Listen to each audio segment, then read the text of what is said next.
The David Pakman Show at davidpakman.com.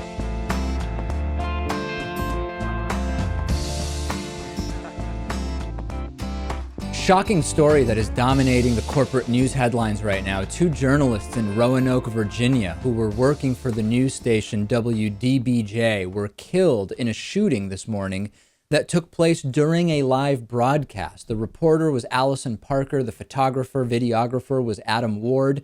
They died shortly after the incident. And the craziest thing is that the entire thing was caught on camera because they were live at the time. The video, which we are not going to play it. There's sort of a question about whether, as we've talked about, local news stations are very, very aggressive with any shows like ours using their clips. And it is quite disturbing. And I'm sure our audience can find it on their own if they want to. You hear the gunman firing 6 or 7 times. And as the camera falls to the ground, you actually briefly get a shot of the gunman. Authorities initially unsure who the gunman was. We have now found out that the individual they are looking for is, in fact, I'm sorry, his name is escaping me now, Vester Flanagan. Vester Flanagan, 41 years old, who the confusion comes that on air, this is a former employee of WDBJ. He was known as Bryce Williams, even though apparently his legal name is Vester Flanagan. Initially, his picture was circulated from that still image of the live broadcast video. Eventually, Vester Flanagan posting video of himself shooting the individuals, basically removing all doubt that this is the individual police are looking for. And this is, of course, incredibly disturbing. There is there starting to be some reports, Lewis, that this is a disgruntled former employee of WDBJ and that may be a factor here. As we speak, he is live tweeting about eluding the police. I read something that says that he may have even killed himself. But he was tweeting that essentially confirming he was a disgruntled employee. He said Allison made racist comments. He said that the cameraman went to HR after working with him for 1 day. And, well, clearly there was something very wrong with this guy. So, yes, the HR journey was probably a correct one. So we will follow up on this story. That, as Lewis is saying, the news is breaking as we're doing this. The one thought I have about this is, this is incredibly tragic, and we are hearing the stories of the significant others of the individuals who were victims here, and how I believe at least one of them, if not both, also worked for WDBJ, and finding out about this literally live as it was happening. Incredibly tragic. But let's also remember that more public does not mean more tragic. There are so many killings, senseless killings like this in our country every single week. And just because most of them are far less public doesn't mean that they're any less tragic. Right. This one, for obvious reasons, is making headlines. And I've read that he even recorded the video himself, right, which he posted. It's incredible. And so, of course, when there's video, well, we have the internet and you see what happens. We have shocking video of a homophobic police officer caught on camera extorting a driver. After pulling a man over for driving an unregistered vehicle, Officer Matthew Zagurski, who's a 9-year veteran of the Philadelphia Police Department, flashed tickets to a fundraiser and tried to extort the driver, saying, either you buy these tickets to the police fundraiser or I take your car because it is unregistered. Here is video where you will see the driver handing over $30 for 3 tickets. Officer Zagurski receives the money and then starts spewing homophobic commentary, including referring to the driver as a fruitcake and a whole bunch of other stuff. Let's take a look at the video. Yeah. You and your friend got any money by these thrill show tickets? Support your police department? $10 each, man. Either you buy these or I take your car because it's unregistered. $10 each, man. Bucks. Support your police department, man. You got any kids? I do not. Do you have any kids? You got any sweetheart? Yeah. I'd rather take my girl than this guy. It looks like you want to look like 2 fruitcakes, you know. That's yeah. All right, well, listen, my man. I gotta give you the money a piece. All right. Pay there. No. You already paid. You got these tickets, man. Go support your police department. Okay. Support cops like me that instead of taking your shit, you 2 walking. I just buy these tickets. All right. That's it. Cool. All right, you got $30, $10 a piece. $30? I get 2? I don't want to take this guy. Well, let him buy it too, or else I'll take I'm gonna do it this $5. the police department. And what's up with the wipers? Breast cancer, man. My grandma went through it. Breast cancer, I can understand, but can't you support breast cancer in another way? You look like a fruitcake. You know, the hell. This is a very, very clear case for a firing. This is on-duty extortion by a police officer, but it's also a public safety hazard, right? I mean, what other crimes or violations or infractions would the officer be willing to forgive if the perpetrator is willing to buy tickets to the police fundraiser? This is a huge public safety issue, and I know that the individual is now on administrative leave. This is a very clear case for a flat-out firing, Lewis. Yeah, no doubt. Now, don't get me wrong. If I were the driver of this car, I would be thrilled with this police officer because I just spent $30 instead of possibly $300 or more. But this person was recording, and then they decided to, make it go viral. So, yeah. Clearly, there's some corruption here. This police officer has no business serving the public whatsoever. He is a disgrace to the police department, and the police chief reportedly saying no part of this video is okay, not to mention the shameless homophobia suggesting that this officer might also be a danger or at least negligent to gay people in Philadelphia. Everything about this is truly disturbing, and I predict, Lewis, that we will see just a flat-out firing of this individual, and realistically, he should not be a police officer in any department. Yeah, I assume that's exactly what will happen here because there's video evidence, and if there wasn't, well, then it's just hearsay, right? At a press event in Iowa yesterday, Donald Trump had Univision news anchor Jorge Ramos removed by security after he asked, apparently, too critical of a question about immigration. Let's take a look at the video. Donald Trump saying, "Sit down, go back to Univision." Then Trump appears to signal to security to his left, and security escorts the Univision anchor out of the conference. Let's take a look. Okay, who's next? Yeah, please. Excuse me, sit down. You weren't called. Sit down. Sit down. Sit down. Go ahead. No, you don't. You haven't been called. Go back to Univision. Go ahead. You cannot deport 11 million. Go ahead. You cannot deport 11 million people. You cannot build a 1900 wall. You cannot deny citizenship to children in this Sit down, please. Those ideas, You weren't called. I'm a reporter and don't touch me, sir. Don't touch me. Go. You cannot touch me. I have the right to ask a question. I have the right to ask a question. Yes, go ahead.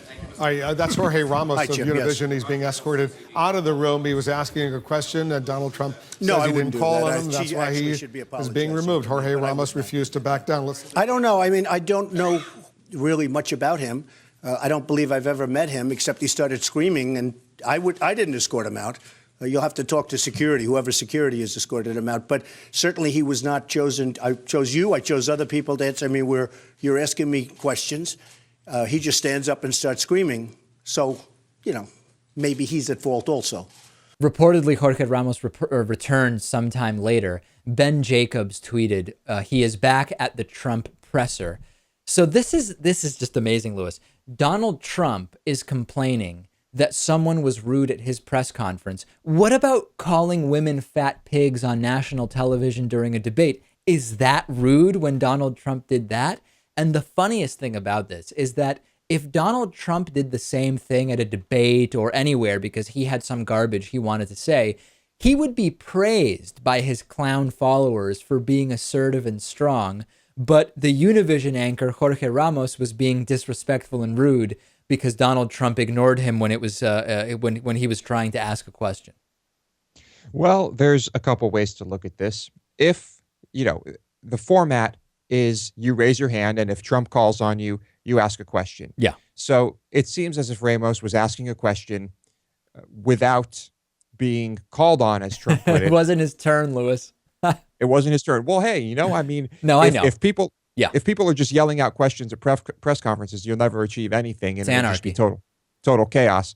Did he need to be removed? No. If Trump wanted to go about this in a better way, he could have said, I'll address you right after the person I just called on, but clearly Trump does not want any contact with Ramos. He wants to avoid Univision at all costs. Well, I'll explain to you. We'll have some evidence later of why Donald Trump doesn't want to answer specific questions about immigration. That's later on the show. So then Jorge Ramos went and was interviewed on ABC, and he was asked, do you think Donald Trump gave the order for the security guard to kick you out? Because Donald Trump said, hey, I don't know, security took him out. It wasn't me. And here's what the reporter had to say. The tape shows that Mr. Trump looked over to the security guard before the guard came over to you. Do you think he was directing the security guard to take you out? It is very clear with his body language that he was giving orders. And I did wait for my turn. You know how it is in those press conferences? Two reporters before me ask a question, and then I said, I have a question on immigration. He didn't say anything. I stood up. I started my question. He didn't like my question, and when he didn't like my question, then he motioned so the one security guard would come where I was, and then threw me out of the press conference. So what are the classic stuff? I mean, there's not much more to say about it, but it is becoming more and more of a circus, and I love it, and I hope Donald Trump stays in this thing as long as possible. Things are looking good. Donald Trump is here to stay. We'll take a break. We have Hatriot Mail after the break, and then I will tell you why it is that Donald Trump does not want to answer specific questions about immigration. Stay with us. The David Pakman Show at davidpakman.com.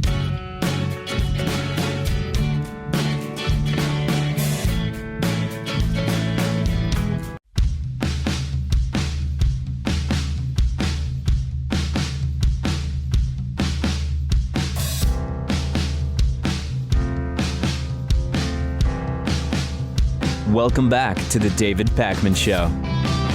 If you ever shop on Amazon.com, please support our program by first going to davidpakman.com and just clicking on the Amazon banner on the right side of the page. That'll send us a little kickback for every purchase you make. You can also become a David Pakman Show member at davidpakman.com/membership. Today's new member of the day is Joseph Hillary. And one of the most popular member perks that Joseph receives is the bonus show every day, hosted by producer Lewis. I am the sidekick. You can sign up for that and more at davidpakman.com/membership. Let's get into Hatriot Mail this week. Hatriot Mail, your break from the tyranny of unbiased independent media. Because knowledge and information are just communist conspiracies. Hatriot Mail, written by patriots who hate David Pakman. Because America. And because freedom. All right, I don't know if it's because Bernie Sanders is getting more and more attention nationally and he is Jewish, but for whatever reason, the Jew hatred has really escalated lately. Let's take a listen. We've got a double dose of Hatriot Mail for you today. Here is number one. You filthy Jew, that greedy Jewish weasel, un-American commie, and his libtard bum buddy Luis know nothing of the per-American dream. Immigrant no-good Obama licking Muslims need to gaw back to the hole they came from. David Pakman, you will be stopped from unleashing Obama's New World Muslim ISIS order on our God-given soil of the United States of America. And as if that was not enough, we have yet another one that just fits in very nicely with Hatriot Mail number one. Listen to this. David, you're Jewish, so you know there's nothing wrong with rape as long as you keep it in the family. Go ask your rabbi. Yeah, I don't have a rabbi, but interesting idea. I love it when it says, David, you're Jewish, Y-O-U-R. They're talking about my Jewish, Lewis, and I don't know exactly what that is. Maybe they just left out the word heritage after that. Yeah, in which case very it would have good. made perfect sense. Lewis is really giving the Hatriots the benefit of the doubt. I love it. Yeah, I like to play the devil's advocate here, but some really great examples here of patriotism. I love these two. Donald Trump surging from behind the other Republican candidates and absolutely blasting them. In a new poll from Public Policy Polling for New Hampshire, Lewis, I don't think this will come as a surprise to you, as I know you follow New Hampshire politics very, very closely. Donald Trump now in the strongest position in New Hampshire in PPP polls since he entered the race. Donald Trump is now leading, listen to this, ladies and gentlemen, with 35% of the likely Republican primary vote in the state of New Hampshire. He is followed at 11% by John Kasich, 10% for Carly Fiorina, 7% for Jeb Bush and Scott Walker, and Ben Carson at 6%. The candidate who has dropped most noticeably since the most recent PPP poll is Scott Walker, who is down to 7% from a high of 24%. Donald Trump is leading with many groups in New Hampshire. He's leading with Tea Partiers. He's leading with men. He's leading with independents. He's leading with conservatives. He's leading with voters most concerned about electability, which strikes me as utterly insane, by the way. Well, I think what really is happening here is just a testament to the power of the media. When you're watching election coverage, all it is Trump. It's just Trump, Trump, Trump. You're not hearing about anyone else.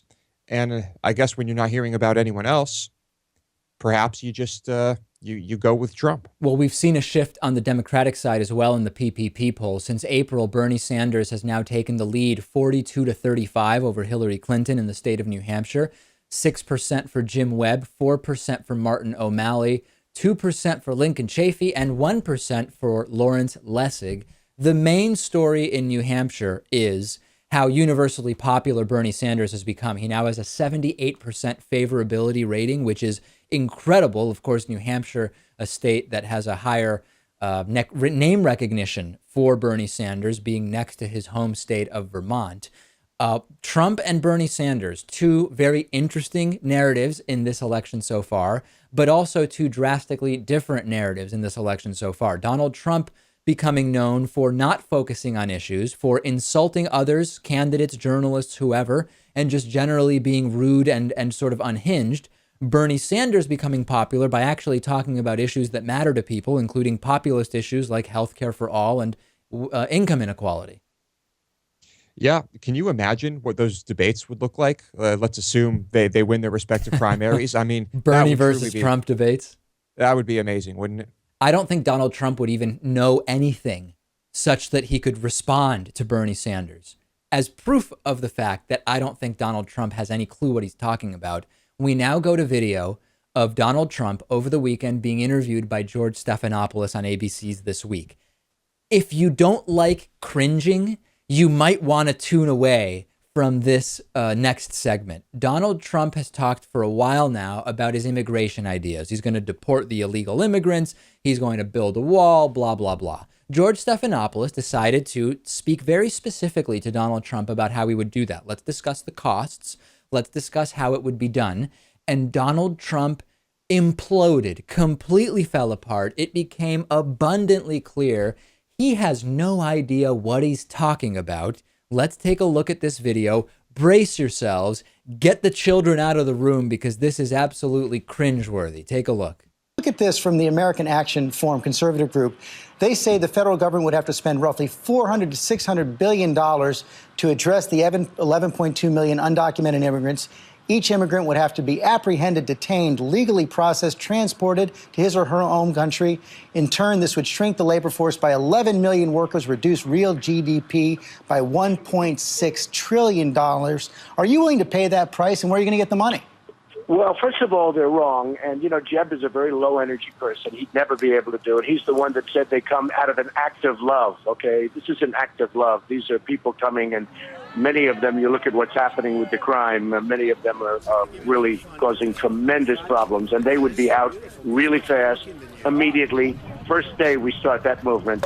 We need a wall. We have to get a wall. We need great security, and we're going to have a wall that will be not let people in, George. And by the way, legally, if you're legal, you can come in, and we'll But let me press you on the cost right there, Mr. Trump. They're saying $400, $600 billion. It would require a big government apparatus to take everybody down. If you don't think those numbers are right, how much is it going to cost, and where are you going to get the money?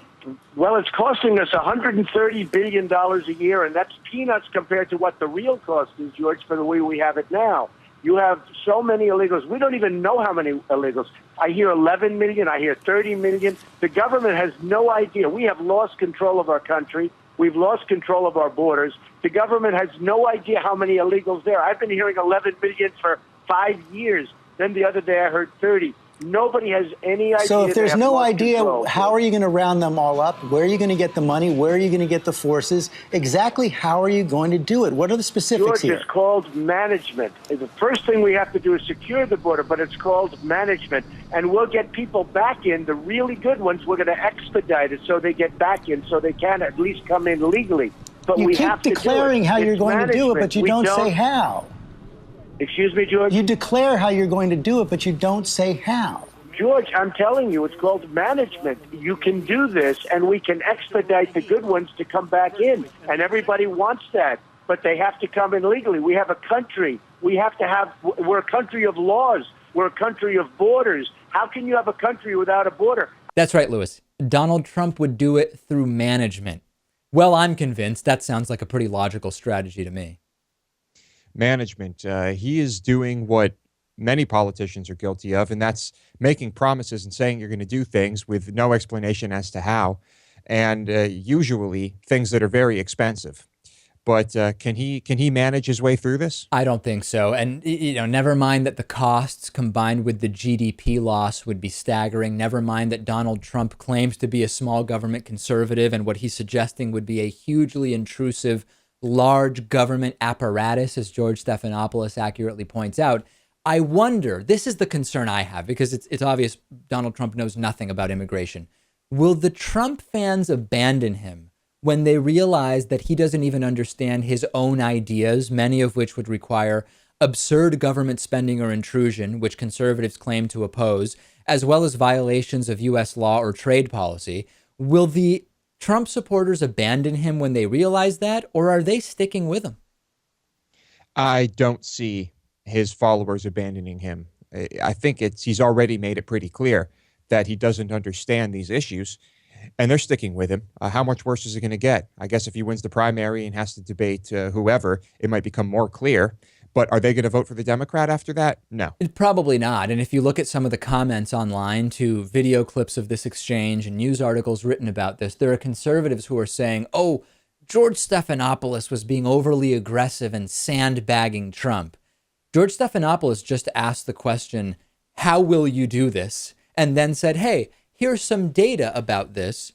How will you do this? And Trump had no answer other than management. If your critique is of George Stephanopoulos, you're either willfully ignorant or just blind to the reality of that exchange. It was like being angry at Katie Couric for asking Sarah Palin, what do you read? And, was that sandbagging? I don't think so. Was that gotcha journalism? Lewis, that was a completely unfair question. Nobody knows what they read unless they've been prepped on what they read by their staff. And that was absolutely gotcha journalism. Yes. Well, her staff, I guess they weren't predicting a question like that. It seems like an easy one. Make sure to follow me on Twitter, twitter.com/dpacman, and follow producer Lewis on Twitter. He's at LewisMotomedy. Back after the break. The David Pakman Show at davidpakman.com.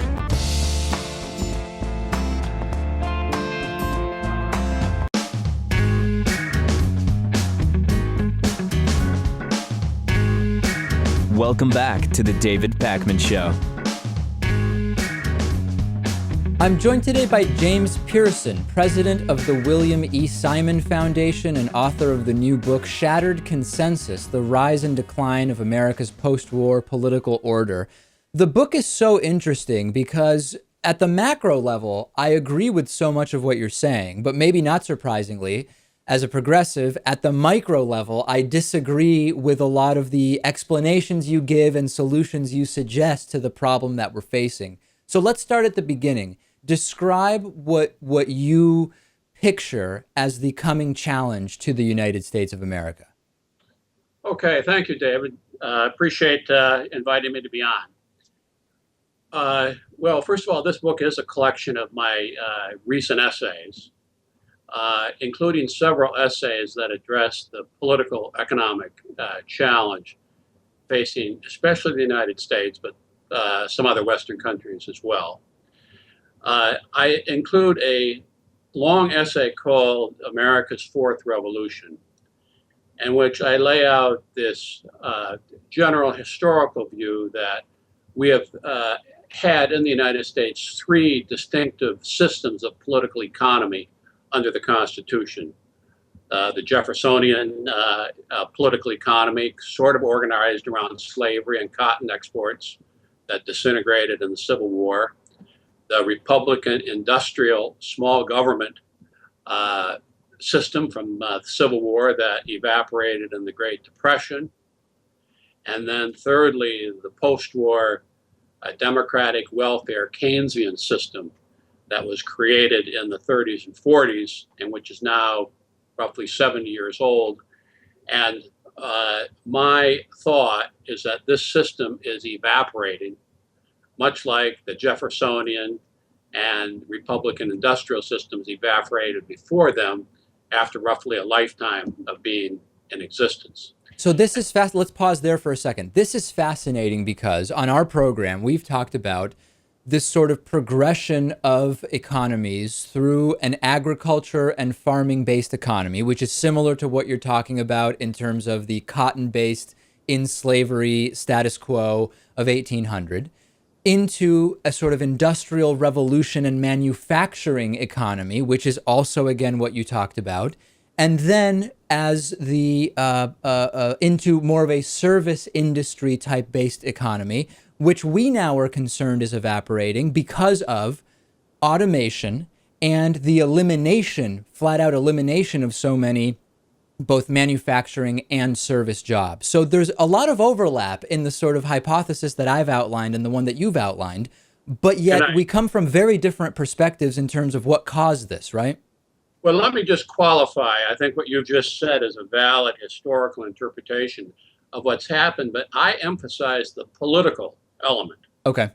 Which is to say that these transitions have occurred partly, heavily through political interventions. Right.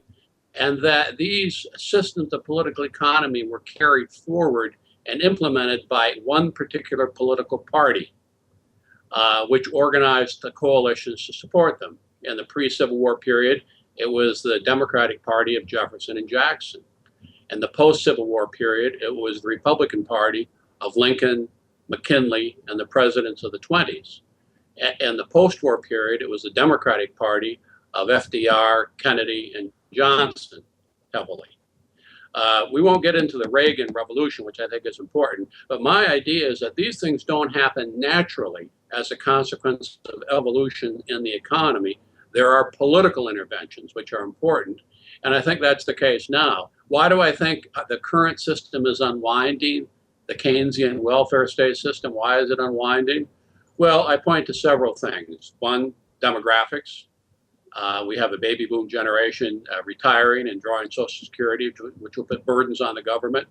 We already have a heavy debt, not only governmental debt, but private sector debt.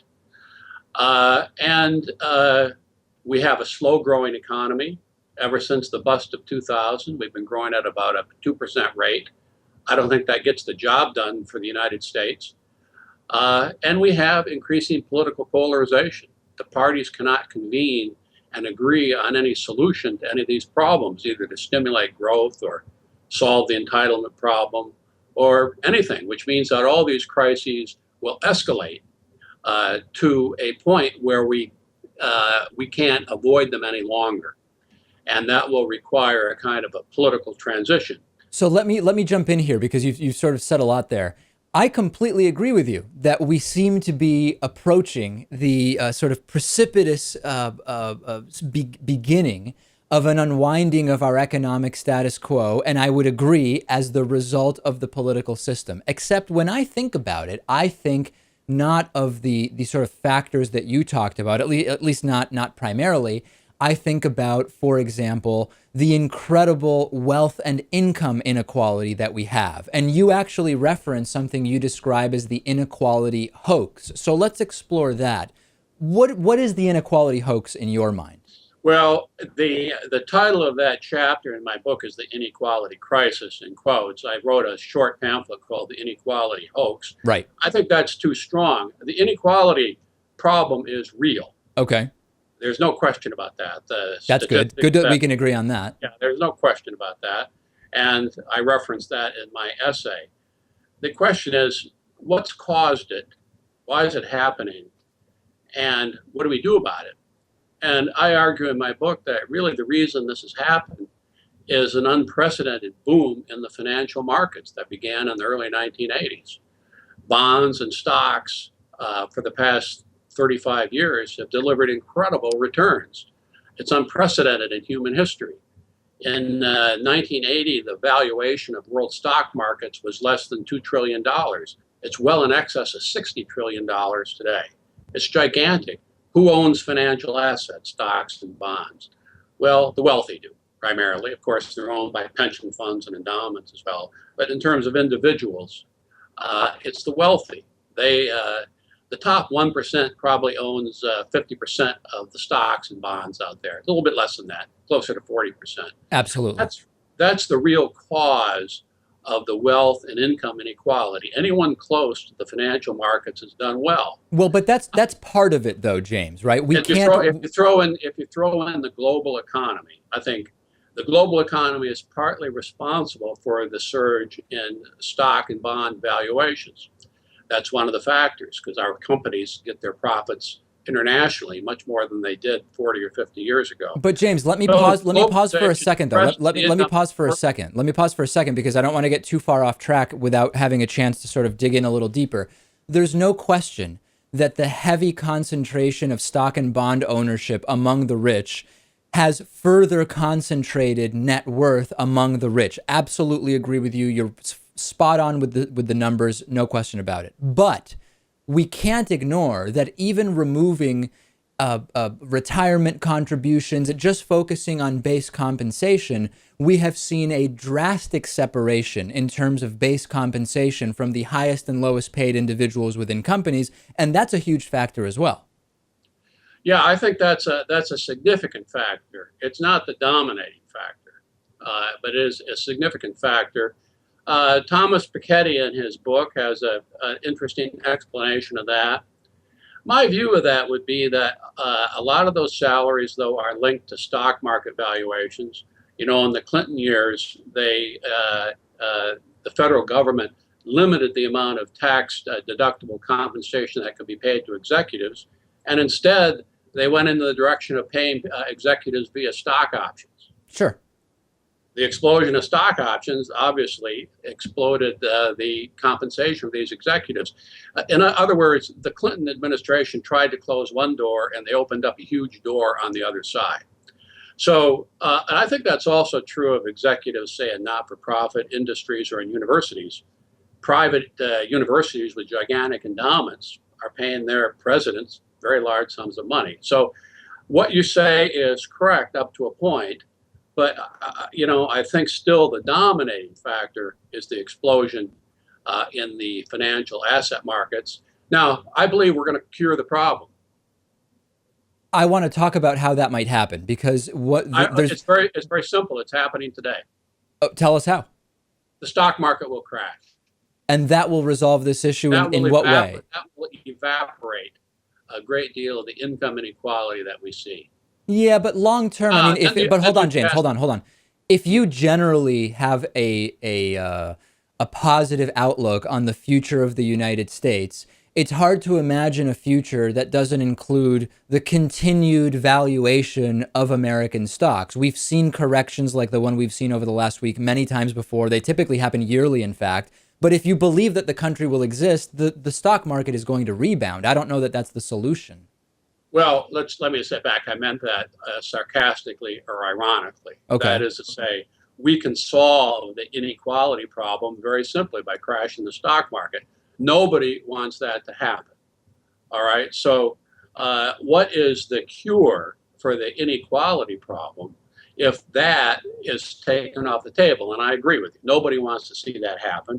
We do have corrections. We're probably in the middle of one now. The only thing I would say about that is that, you know, we do have a slow-growing economy. The Federal Reserve, the monetary authorities have spent a lot of ammunition that they have in keeping the markets up. When they go down, I don't know that I'm not sure they're going to be able to levitate them back up very quickly. We'll see about that.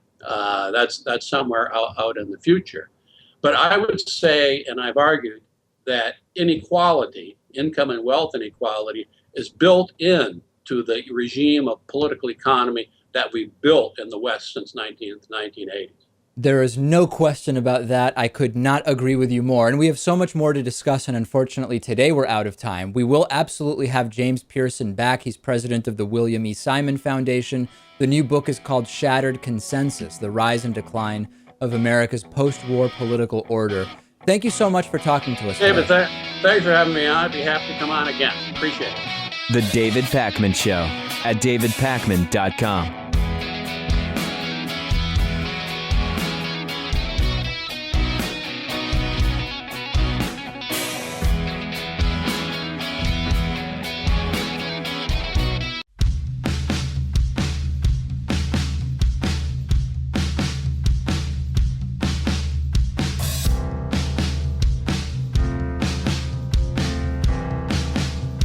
Welcome back to the David Pakman Show. This sounds like a fake story, but it is all too real. David Duke, the former Grand Wizard of the Ku Klux Klan and a self-described racial realist known to many as a white separatist or white supremacist, says that none other than Donald Trump is the best Republican candidate for president because he understands the real sentiment of America. You might remember that David Duke unsuccessfully ran for president in 1988. He later served in the Louisiana House of Representatives. He says that Donald Trump's experience as a salesman and his great sense of what people want to buy makes him the best candidate. And he loves Trump on immigration. Quote, "I praise the fact that he's come out on the immigration issue. I'm beginning to get the idea that he's a good salesman, that he's an entrepreneur, and he has a good sense of what people want to hear, what they want to buy. I think he realizes that his path to popularity toward power in the Republican Party is talking about the immigration issue, and he has said some incredibly great things recently." David Duke said he wasn't sure if Donald Trump's proposals are sincere or sort of just a way to get the nomination, but he really likes what it is that Donald Trump is doing. You can't write this stuff, Lewis. The former Grand Wizard of the KKK, one of the most well-known white separatists in the country, thinks Donald Trump is the way to go. What an endorsement. Yeah. Good for Trump, I guess. I think Trump probably won't comment on this. But who else would David Duke go for at the moment? It's got to be Trump. I would love to know how that outreach to minorities is going, right? David Duke endorsements for Republican candidates. Is anyone really shocked that a fringe conservative who has ties to the KKK and promotes the idea of white supremacy is supporting Donald Trump? Does it really shock anybody in our audience? It doesn't shock me. No one listening right now is surprised. All right, let's talk a little bit about Project Sunroof. This is super interesting. We've talked about how the cost for installing solar panels and solar energy on homes has gone down and down and down, and more homeowners are turning to solar power. And Google came up with a way to make this process easier. There's this thing called Project Sunroof, where Google combines its mapping data from Google Maps with its computing resources, and they can actually calculate, if you type in your address to Project Sunroof, it'll calculate how much sunlight the roof of that address gets, and it will give you information about the possible cost savings for installing solar, as well as, I think, even recommending possible vendors for those solar products. This is a great idea, and I think that the sort of crowdsourcing or sort of assembling the data necessary to figure these things out is going to be a great driver of getting more people to switch over to these technologies. Yeah, this is a great idea. It could get someone who is just curious, excited about having solar panels or trying to, I don't know, just, seeing what would it be like, what would it cost, installation. There's a lot of questions. So it's brilliant. I don't know how difficult this was to do for them. Probably pretty easy. There's this misconception about solar power in the U.S. that we just don't get enough sun in the U.S. for solar power to be viable. But we did a report on this a couple of years ago that actually still gets a lot of views on YouTube, which is that if you look at Germany, which has switched a significant portion of its energy over to solar power, Germany's solar resource is similar to that of Alaska's. Alaska, with the sun that it gets, could do what Germany has done. So very clearly, the United States, the mainland United States, the contiguous 48 states, have more than enough receive more than enough solar energy, solar hours, to make significant transitions to solar power. And hopefully the Google Sunroof project will tell more and more people that that's the reality. Yeah, and unfortunately for some people, their homes are just not going to be ideal. There's a home near us here in town where there has been this huge erected solar panel, whatever you want to call it. I think I saw that, yeah. Yeah, contraption, and it's completely detached from the home, and it seemed to be the only way that they could utilize the light on their property. It's kind of an eyesore, but yeah, not everyone will be able to use the sunlight to the best extent. I've seen on the highway, the Massachusetts Turnpike from Boston to Western Massachusetts, that on the side of the highway, you will see just a large area, and it looks to be within the sort of borders of the highway. So it's not there instead of like a house, for example. It's right next to the highway, just big fields of solar panels. And I don't know what those are powering. I don't know if it's the highway rest stops or what it is, but there's all of these little areas where you could definitely stick in solar panels where they get a lot of sun, and that's all going to add up to significant energy generation. Yes, and we need better. What do you call it? How efficiency when it comes to solar panels. That's still not as good as it could be, but it's improving quite quickly. It is. It really is. But of course, we need to utilize this technology. We have a voicemail number that you can call anytime you like. The number is 219-2-DAVID-P. Here's a voicemail I received about yesterday's interview that we did with that Republican presidential candidate that much of our audience hadn't heard of, Mark Everson. Take a listen. Hey, David, I'm calling about your interview with that Republican guy that's running for president. Yeah. The 18th candidate, who I can't remember his name right now because he's just as important as that guy who played keyboards for the Rolling Stones. Nobody remembers his name either. Anyway, I think you really owned the interview, and he really showed that he was kind of like a little silly crybaby when he started challenging him on the economic facts. And when you told him your credentials, I thought it was great. Keep up the good work. Thanks. Yeah, a bunch of people wrote to me saying that they thought that was a really funny moment where the guy said, well, what's your background in taxation? And I just told him I have degrees in economics.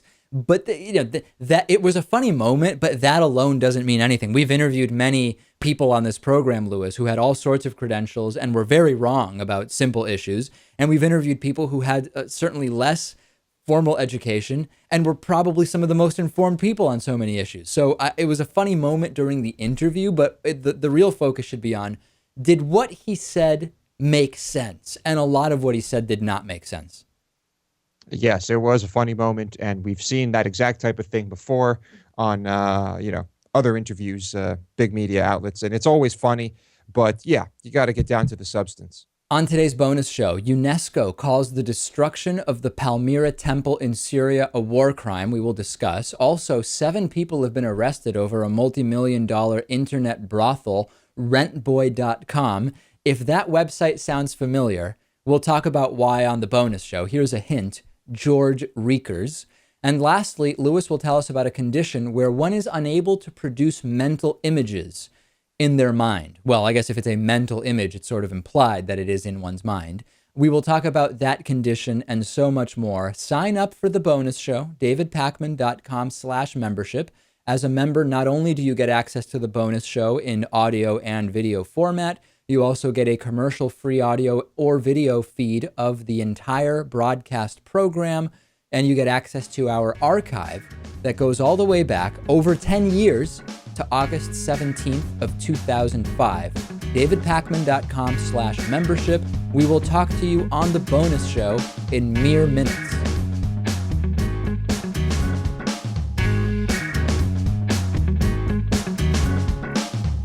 The David Pakman Show at davidpakman.com.